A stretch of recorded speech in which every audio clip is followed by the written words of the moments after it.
Hello students, आज हम class 10 science के इम्पोर्टेंट क्वेश्चन पढ़ेंगे जो कि आपके एग्ज़ाम के लिए बहुत ही ज़्यादा महत्वपूर्ण है। तो देखिए, इन प्रश्नों को आप सोल्व कीजिए क्योंकि ये परीक्षा की दृष्टि से आप सभी के लिए बहुत ही ज़्यादा महत्वपूर्ण है।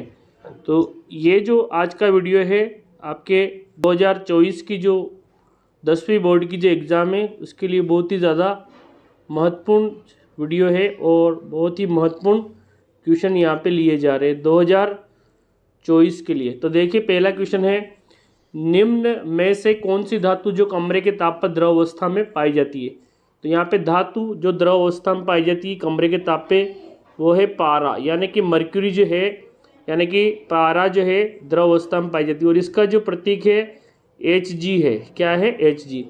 अगला क्वेश्चन है, अधातु जो कमरे के ताप पर द्रव अवस्था में पाई जाती है। तो यहाँ पे अधातु की बात की जाए तो अधातु कौन है? ब्रोमीन, और ब्रोमीन का सिंबल क्या है? Br। नेक्स्ट है, सबसे कठोर पदार्थ है। तो देखिए, लिथियम, हीरा, ग्रेफाइट, पोटेशियम। तो ये जो हीरा जो है सबसे कठोर पदार्थ है, तो यानी कि जो ऑप्शन जो 2 है हमारा करेक्ट आंसर। अगला, निम्न में से किस धातु को चाकू से काटा जा सकता है। तो देखिए, टंगस्टन, कैल्शियम, सोडियम, एल्यूमिनियम। जो सोडियम है इसको चाकू से भी काटा जा सकता है। तो ये जो क्वेश्चन है चारों बहुत ही ज़्यादा महत्वपूर्ण है, आपके ऑब्जेक्टिव टाइप के क्वेश्चन है। नेक्स्ट देखिए, धातु ऑक्साइड किस प्रकृति के होते हैं। तो जो धातु के जो ऑक्साइड होते हैं वो क्षारीय प्रवृत्ति के होते हैं, यानी कि बेसिक नेचर के होते हैं। किस नेचर के? बेसिक नेचर के होते हैं, क्षारीय प्रवृत्ति के होते हैं। अगला, अधातु के ऑक्साइड किस प्रकृति के होते हैं। तो अधातु के ऑक्साइड जो होते हैं वो अम्लीय प्रकृति के होते हैं, यानी कि जो ऑप्शन यानी कि एसिडिक टाइप के होते हैं। और एग्जाम्पल है इनका, जैसे सल्फर डाइऑक्साइड है, नाइट्रोजन डाइऑक्साइड है, नाइट्रिक ऑक्साइड है, नाइट्रस ऑक्साइड है। ये क्या है? अधातु के ऑक्साइड है। जबकि धातु के ऑक्साइड जैसे कैल्शियम का ऑक्साइड है, मैग्नीशियम का ऑक्साइड है, एल्यूमिनियम का ऑक्साइड है। तो ये धातु के जो ऑक्साइड होते हैं ये क्षारीय प्रवृत्ति के होते हैं, जबकि अधातु के ऑक्साइड अम्लीय प्रवृत्ति के होते हैं। कुछ ऐसे भी ऑक्साइड होते हैं जो उभयधर्मी प्रवृत्ति के होते हैं, जैसे एल्यूमिनियम का ऑक्साइड है, जिंक का ऑक्साइड है। अगला है, सोडियम धातु को किस में रखा जाता है। तो देखिए, सोडियम जो धातु है इसको मिट्टी के तेल में या मोम से या केरोसिन में रखा जाता है। अगला, अधातु जो विद्युत की सुचालक है। ऐसी अधातु जो विद्युत की सुचालक है तो वो है ग्रेफाइट, यानी कि जो आपका जो पेंसिल जो होती है उसका जो नुक्का होता है वो किसका बना होता है? ग्रेफाइट का। तो ये ग्रेफाइट जो है ये अधातु है जो विद्युत की सुचालक है, और इसके अंदर क्या होता है? कार्बन होता है। क्या होता है? कार्बन का ही रूप है ये। नेक्स्ट क्वेश्चन देखिए, विद्युत तारों की वेल्डिंग के लिए उपयुक्त की जाने वाली मिश्र धातु है। तो इसके लिए जो मिश्र धातु जो है वो है सोल्डर। तो सोल्डर जो है मिश्र धातु है जिसका उपयोग विद्युत तारों की वेल्डिंग में किया जाता है। शुद्ध सोने में कितने कैरेट होता है, यानी शुद्ध सोना कितने कैरेट का होता है। तो जो शुद्ध सोना जो होता है वो 24 कैरेट का होता है। कितने कैरेट? 24 कैरेट। तो 24 कैरेट का होता है शुद्ध सोना। तो इम्पोर्टेंट क्वेश्चन है ये। सिनेबार किसका है के? तो ये एसके, ये मरकरी का एसके सिनेबार, और इसका जो फॉर्मूला होता है HgS होता है। निम्न में से उत्कृष्ट यानी कि अक्रिय गैस नहीं। तो देखिए, helium, neon, argon, krypton, xenon ये अक्रिय गैस है, लेकिन ऑक्सीजन अक्रिय गैस नहीं है। नेक्स्ट क्वेश्चन देखिए, सल्फाइड अयस्कों से धातु प्राप्त करने की कौन सी विधि है। तो देखिए, सल्फाइड जो अयस्क होते हैं इनका हम क्या कराते हैं? भर्जन कराते हैं। क्या कराते हैं? भर्जन। और निस्तापन वायु की अनुपस्थिति में कराया जाता है, भर्जन वायु की उपस्थिति में, यानी कि धातु को गर्म किया जाता है वायु की उपस्थिति में। तो यहाँ पे भर्जन हमारा करेक्ट आंसर। जबकि कार्बोनेट अयस्क का क्या किया जाता है?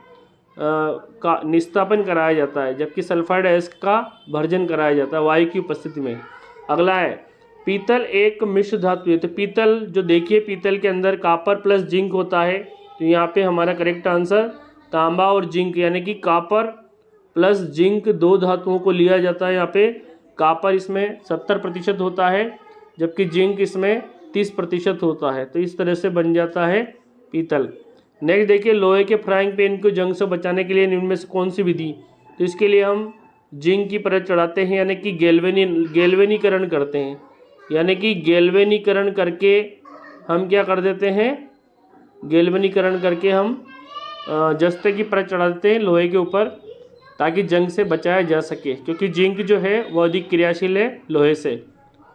नेक्स्ट देखिए, बायोगैस का प्रमुख घटक है, तो बायोगैस जो है उसका प्रमुख घटक है मेथेन। क्या है? मेथेन। और मेथेन का जो फॉर्मूला होता है वो होता है CH4।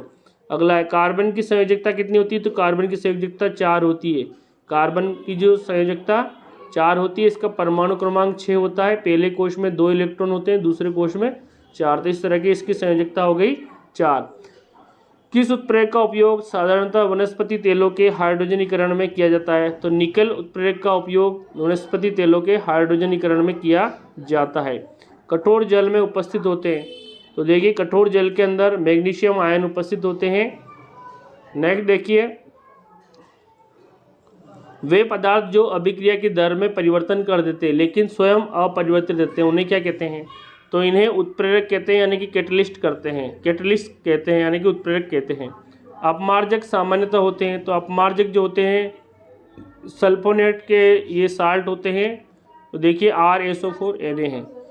साबुन बनाने की प्रक्रिया में सह उत्पाद क्या है, तो इसमें सह उत्पाद ग्लिसरॉल है, सह उत्पाद ग्लिसरॉल है। कार्बनिक यौगिकों के त्रिबंधित उपस्थित होने पर नामकरण में क्या होगा, तो देखिए कार्बन कार्बन के मध्य अगर 3 बंध हैं तो इसमें ये होंगे एल्काइन, तो इसमें पीछे पीछे क्या लगेगा, अनुलग्न आयन लगता है। नेक्स्ट क्वेश्चन देखिए, संतृप्त हाइड्रोकार्बन कहलाते हैं, यानी कि संतृप्त जो हाइड्रोकार्बन है वो एल्केन कहलाते हैं। क्या कहलाते हैं? एल्केन। और इनका जो फॉर्मूला होता है वो होता है CN और H2N+2, ये इनका फॉर्मूला होता है +2। नेक्स्ट देखिए, एल्केन का आणविक सूत्र अगर C2H6 है, क्या है? C2H6, तो इसमें 6 सहसंयोजक बंध, 7 सहसंयोजक बंध, 8 सहसंयोजक बंध, 9 सहसंयोजक, तो इसमें जो है 7 सहसंयोजक बंध होंगे। कितने होंगे? 7, क्योंकि देखिए यहाँ पे कार्बन कार्बन के मध्य बीच में एक बंड, और जो यहाँ पे 3 बॉन्ड उधर और 3 इधर रहेंगे, यानी कि 3 और 3 6, और बीच का जो बॉन्ड है ये जो है 7 हो गए। अगला ब्यूटेनॉन, चतुर्कार्बनिक यौगिक है जिसका क्रियात्मक समूह है, तो देखिए यहाँ पे नॉन लग रहा है, पीछे जब नॉन लगता है तो वो जो समूह होता है कीटोनिक समूह होता है। कौन सा समूह होता है? कीटोनिक। तो देखिए ये कीटोनिक समूह है, और इसको हम इस तरह से भी शो कर सकते हैं, और यहाँ पे R जो है ये इस तरह से शो कर सकते हैं, COO, ये कीटोनिक ग्रुप की पहचान है। एल्काइन का सामान्य सूत्र है, तो एल्काइन का सामान्य सूत्र है CnH2n-2, CnH2n-2 एल्काइन का सामान्य फॉर्मूला है। नेक्स्ट देखिए, मनुष्य में वृक्क एक तंत्र का भाग है, तो हमारी जो किडनी है वो कौन से तंत्र में आएगी? वो उत्सर्जन तंत्र में शामिल है। स्वपोषी पोषण के लिए क्या ज़रूरी है? कार्बन डाइऑक्साइड, जल भी चाहिए, क्लोरोफिल भी चाहिए, सूर्य का प्रकाश भी चाहिए, यानी कि उपयुक्त तो सभी। नेक्स्ट देखिए, रुधिर का जो द्रव वाला भाग क्या कहलाता है, तो रुधिर का द्रव भाग प्लाज्मा कहलाता है। क्या कहलाता है? प्लाज्मा। अगला, पाचन की क्रिया कहाँ पूर्ण होती है, तो ये जो पाचन की क्रिया छोटी आंत में पूर्ण होती है।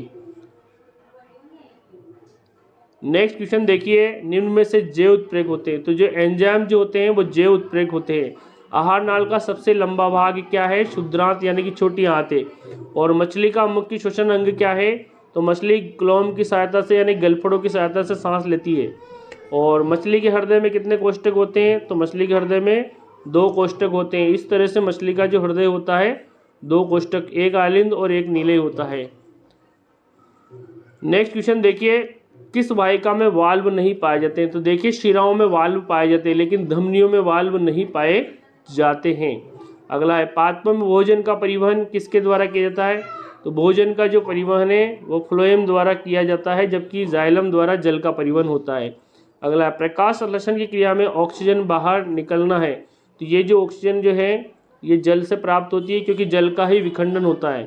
यहाँ पे कार्बन डाइऑक्साइड का विखंडन नहीं होता है, क्योंकि जल जो है हाइड्रोजन और ऑक्सीजन में टूटता है। अगला, रुधिर को हृदय से शरीर के अंगों तक ले जाने वाली वाहिका क्या है, तो रुधिर को शरीर के अंगों तक धमनियाँ ले जाती है।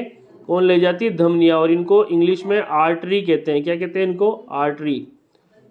नेक्स्ट क्वेश्चन देखिए, रक्त का थक्का बनाने का कार्य कौन करते हैं, तो ये प्लेटलेट जो होती है, यानी कि बिंबाणु जो होते हैं रक्त का थक्का बनाते हैं। और RBC, इसके अंदर हीमोग्लोबिन होता है जिसके कारण ब्लड का रंग लाल होता है। WBC, ये हमारे सैनिक की तरह कार्य करती है, यानी कि बाहर से आने वाले रोगाणुओं को ख़त्म कर देती है। पादप में जल का परिवहन, तो देखिए जल का परिवहन जाइलम द्वारा किया जाता है और फ्लोएम द्वारा भोजन का परिवहन होता है। पौधे के वायवीय भागों से जल का निष्कर्षण क्या कहलाता है, इसको वाष्पोत्सर्जन कहते हैं।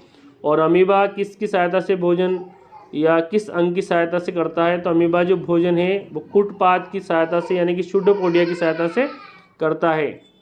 तो इस तरह से हमने काफ़ी सारे क्वेश्चन देख लिए और ये जो वीडियो है आई होप आपके बहुत ही ज़्यादा महत्वपूर्ण रहा होगा और बहुत ही महत्वपूर्ण है। देखिए मनुष्य की लार में पाए जाने वाला एंजाइम, तो लार के अंदर एमिलेज यानी कि टाइलिन एंजाइम पाया जाता है, तो ऑप्शन 1 हमारा करेक्ट आंसर है। जठर ग्रंथियाँ कहाँ पाई जाती है, तो जठर ग्रंथियाँ हमारे जठर यानी कि आमाशय में पाई जाती है, तो ऑप्शन 4 हमारा करेक्ट आंसर। वह प्रक्रम जिसके द्वारा शरीर को ऊर्जा का उत्पादन होता है, तो श्वसन प्रक्रिया द्वारा हमारे जो भोजन है उसका विखंडन होता है ऑक्सीजन की उपस्थिति में और ऊर्जा का निर्माण होता है। सबसे पहले जो ग्लूकोज है वो साइटोप्लाज्म के अंदर पायरुवेट में टूटता है, इसके बाद माइटोकॉन्ड्रिया के अंदर पायरुवेट डिवाइड होकर कार्बन डाइऑक्साइड और एनर्जी देता है। तो ये जो है ये प्रक्रिया श्वसन कहलाती है। एथेनॉल किस प्रकार के श्वसन से बनता है, तो ये अवायवीय श्वसन से बनता है और ये किस में होता है, ये यीस्ट में, किस में होता है, यीस्ट में। और एथेनॉल का निर्माण होता है, एथेनॉल का जो फॉर्मूला होता है C2H5 और OH है, तो ये फॉर्मूला भी आपको याद रखना है। नेक्स्ट देखिए ग्लूकोज का विखंडन होकर पायरुवेट बनता है और यह प्रक्रिया जस्ट मैंने अभी बताया, ग्लूकोज का विखंडन होकर पायरुवेट बनता है तो ये होता है कोशिका द्रव में। कहाँ होता है ये, कोशिका द्रव में। इसके बाद जो पायरुवेट है उसका विखंडन होकर CO2 जल और ऊर्जा बनेगी, तो ये जो प्रक्रिया है माइटोकॉन्ड्रिया में होती है और यहीं पे ATP के रूप में ऊर्जा का निर्माण होता है, इसीलिए माइटोकॉन्ड्रिया को कोशिका का शक्तिगृह कहते हैं। और अवायवीय श्वसन में मुख्य उत्पाद बनता है, तो देखिए अवायवीय श्वसन में मुख्य उत्पाद के रूप में एथेनॉल बनता है और ये किस में होता है, अभी जस्टली आपको बताया यीस्ट में होता है। और स्वस्थ शरीर का सामान्य दाब जिसमें सिस्टोलिक और डायस्टोलिक पूछा गया है, तो सिस्टोलिक तो होता है 120 और डायस्टोलिक होता है 80, तो यानी कि 120-80 होता है स्वस्थ शरीर का सामान्य ब्लड प्रेशर। और ब्लड प्रेशर जो है स्पिग्मोमेनोमीटर की सहायता से मापा जाता है। तो हमने 24 क्वेश्चन देख लिए। नेक्स्ट क्वेश्चन देखिए, मानव हृदय में कितने कोष्ठक होते हैं, तो मानव हृदय में 4 कोष्ठक होते हैं, यानी कि हमारा जो हृदय है इस तरह का होता है जिसमें ऊपर जो है 2 आलिंद होते हैं और नीचे जो है 2 वेंट्रिकल यानी कि नीले होते हैं। तो ऊपर एट्रियम और नीचे वेंट्रिकल्स हैं, बीच में आलिंद नीले कपाट भी होते हैं यहाँ पे।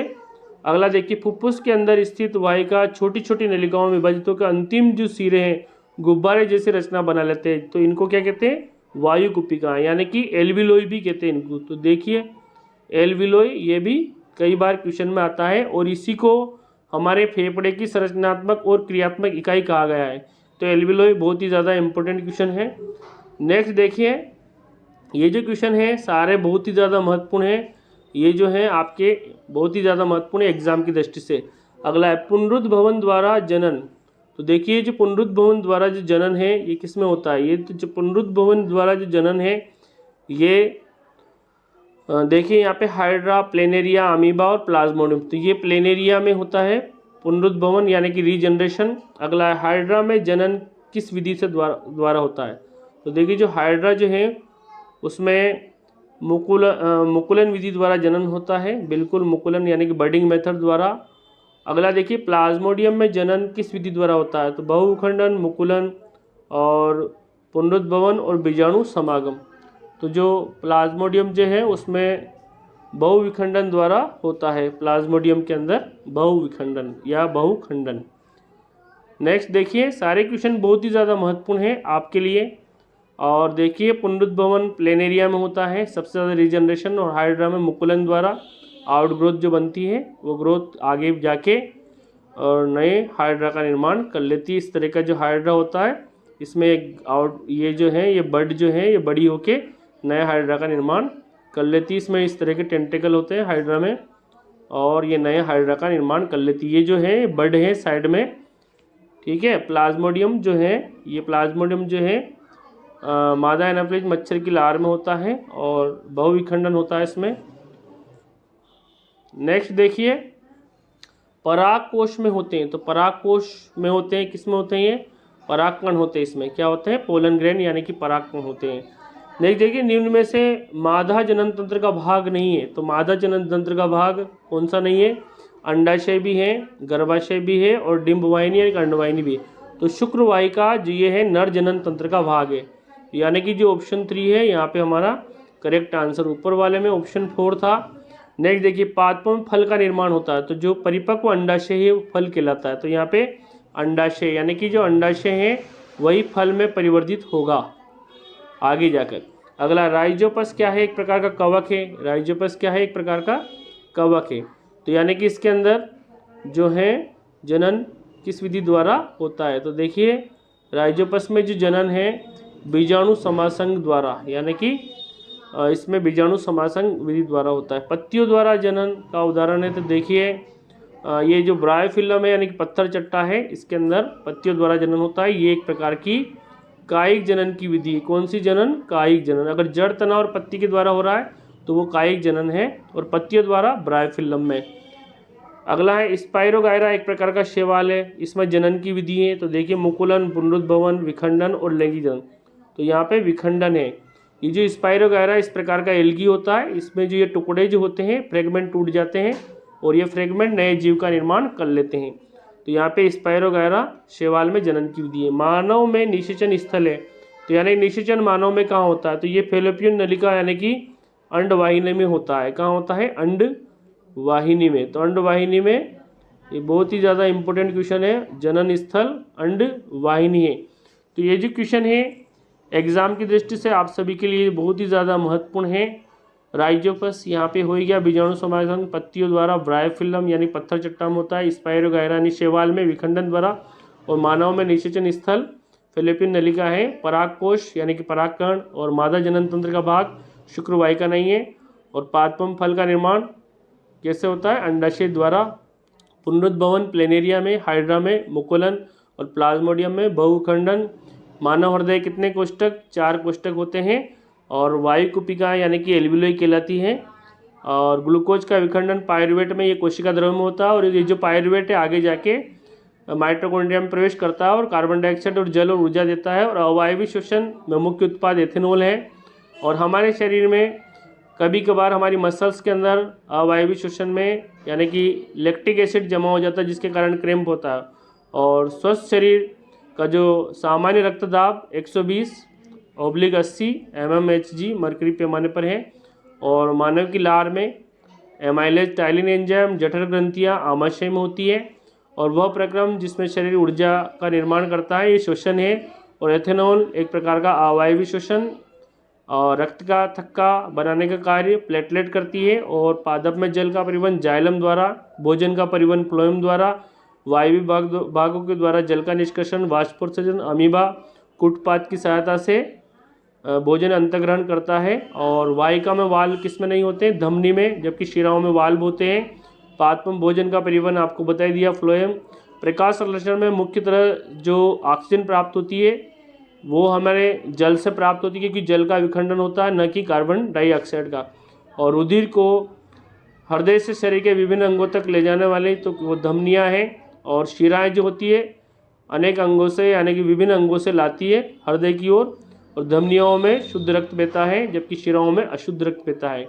जैव उत्प्रेरक एंजाइम होते हैं। और आहार नाल का सबसे लंबा भाग छोटी आंत यानी क्षुद्रांत है। मछली क्लोएम की सहायता से सांस लेती है। और मछलियों के हृदय में 2 कोष्ठक होते हैं, एक आलिंद और एक नीले होता है, यानी कि एक एट्रियम होता है और एक वेंट्रिकल होता है। और मनुष्य में जो किडनी होती है उत्सर्जन तंत्र से संबंधित है। और स्वकोशी पोषण के लिए सभी चाहिए, यानी कि कार्बन डाइऑक्साइड भी चाहिए, क्लोरोफिल भी चाहिए, सूर्य का प्रकाश भी चाहिए, यानी कि सभी की आवश्यकता होती है। और द्रव जो भाग है वो क्या कहलाता है? हमारे ब्लड का द्रव भाग प्लाज्मा कहलाता है। क्या कहलाता है? प्लाज्मा। और प्लाज्मा कितना % होता है? ये होता है 55%। और पाचन की क्रिया कहाँ पूर्ण हो जाती है? छोटी आंत में जाके पूरी हो जाती है। और संतृप्त हाइड्रोकार्बन एल्केन होते हैं, इनका फॉर्मूला आपको यहाँ बताए रखा है। एल्केन का फॉर्मूला CnH2n+2। और एल्केन का आणविक फॉर्मूला अगर C2H6 है तो इसमें 7 सहसंयोजक बंद होंगे। और यहाँ पे देखिए ये हाइड्रोजन हाइड्रोजन वाले 3 इधर हैं और 3 इधर हैं। और एक जो बीच में है कार्बन कार्बन के बीच में है। और अगर नॉन लग रहे हैं तो कीटोनिक ग्रुप है। एल्काइन का फॉर्मूला है CnH2n-2। तो यहाँ पे हमने काफ़ी सारे महत्वपूर्ण क्वेश्चन देखे। आई होप ये जो वीडियो है आप सभी के लिए महत्वपूर्ण है और ये जो क्वेश्चन है आपके बोर्ड एग्जाम की दृष्टि से भी बहुत ही ज़्यादा महत्वपूर्ण है। Thank you for watching. जय हिंद।